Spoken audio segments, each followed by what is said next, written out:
आज आरंभ होईची षोडश उपचार पूजा। जगज्जननी माँ दुर्गांकर धरावतरण पाई चलचंचल हो उठी समस्त शक्तिपीठ एवं जदि कहवा गाँ ठू सहर सबुठी माँकर आगमन को नहीं एबे उत्सव मुखर हो उठी एवं सबुठ बड़ कथा हूँ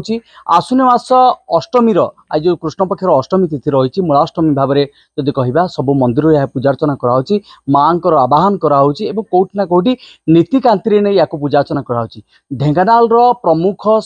जो पीठ रही बाबा स्वप्नेश्वर निकट जो कह जो माँ पार्वती मंदिर रही एठारे मध्य लोकंकर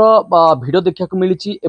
माँ पूजार्चना पाई जदि कहवा ये जनगहली होती कौटि ना कौटि किभली भाव रही नीतिकांति एवं कौन रही यार विधि सीधा सड़क आलोचना करवा आम निकट रही एठिकार जी पूजक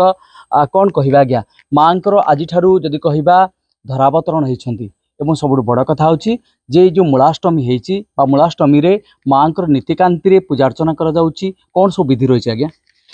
ओम जा देवी सर्वभूतेषु मातृरूपेण संस्थिता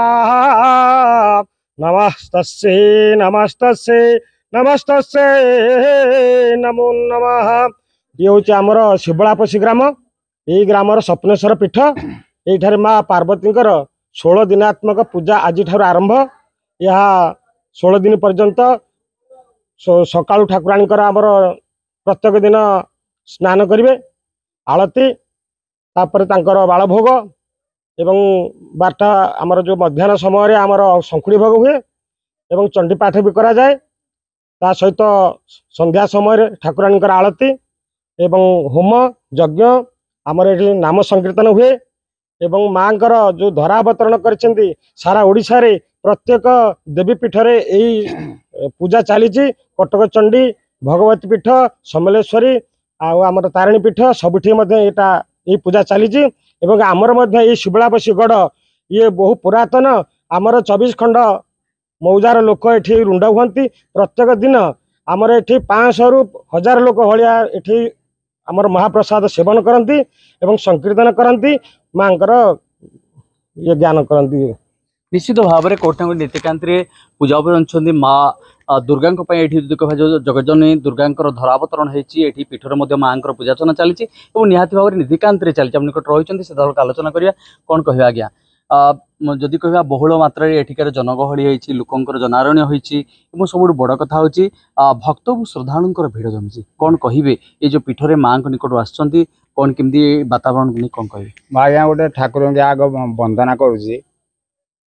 मंदिरे तब आसीचु प्रभु हे वंदना करिबु तुमरी घेनी घेनी आहे विश्वकर्ता पूजा नवेत आमरी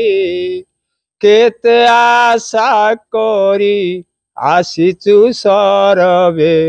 पूजिबु चरणे तुमरी आम आसु आज्ञा माँ को 16 दिन पूजा रे नाम संकीर्तन करूँ एठी आम सबू संभव लोक एठे जोगाजोग करना जिन सहयोग करती आम प्राय 16 दिन जाक कीर्तन हरिबोल हुलहुली माँ भौणी आम भाई मान आसी एठे माँ को उत्साह दिखती माँ आमको बहुत आशीर्वाद करती आज आम बाप अजा अमलू भी आम छोट जाणीनु माँ यही अनुष्ठान चली किंतु माँ बहुत अवदान अच्छी आम प्रति आम ये अंचल समस्त पाई बहुत अवदान अच्छी किंतु मुझे कही माँ को कोटि कोटि प्रणाम करुँची आम समस्त पाई आमको आशीर्वाद आहुरी दिंतु आम ये अनुष्ठान मंदिर आहुरी उज्जवल हो माँ आमको आशीर्वाद करंतु निश्चित भाव में आप देखुले जे माँ पूजार्चना चली सब बड़ कथा हूँ 16 उपचार जो पूजा चली कौटना कौटि आज रही आश्विन मासर जदि कहवा कृष्ण पक्षर जो अष्टमी तिथि रही एठी नीतिकांति पालन कराऊँच कौटना कौटि आखपाख अंचल लोक जनारण्य होती या जदि कहवा माँ को नहीं बर्तमान समस्त शक्तिपीठ गुड़िक पूजार्चना होती जदि कहवा शिवलापस जो गाँव रही पूजार्चना कर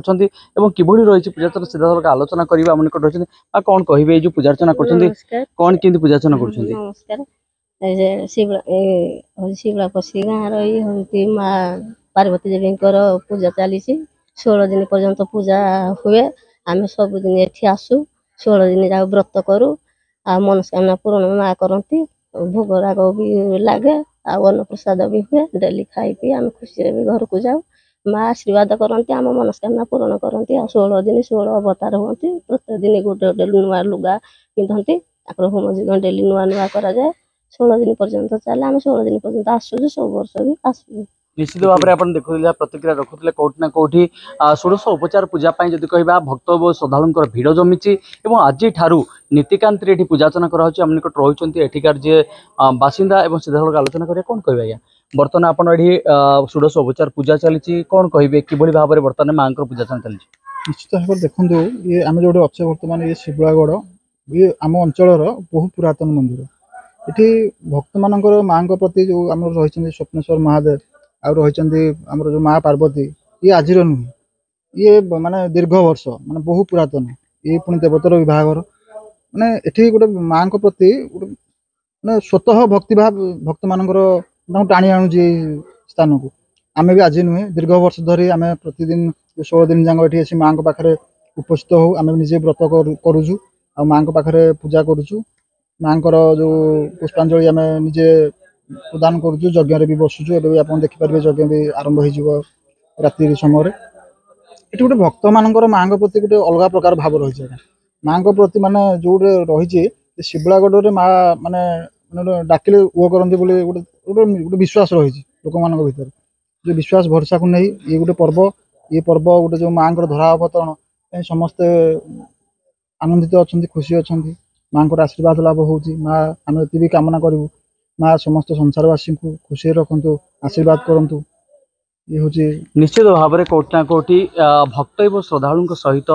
भगवान जो अनाबिल संपर्क ये कोटि ना कोटि ये गोटे ज्वलंत उदाहरण और सबुठ बड़ कथा हूँ धरावतरण पर जदि कहबा माँ को नहीं जो शक्तिपीठ गुड़िक रहा से चलचंचल होती केवल शिवलापसी नुहे समग्र राज्य में माँ को पूजार्चना जारी रही कोटि ना कोटि षोडश उपचार पूजा ठारू आज ठारू माँ धरावतरण पर पूजार्चना नीतिकांति सहित चली कोटि ना कोटि जो रही आगामी समय माँ जो विधि रही नीति रही प्रतिपादित हम। मेघालय दीवानी कौन सब एमएसटीवी।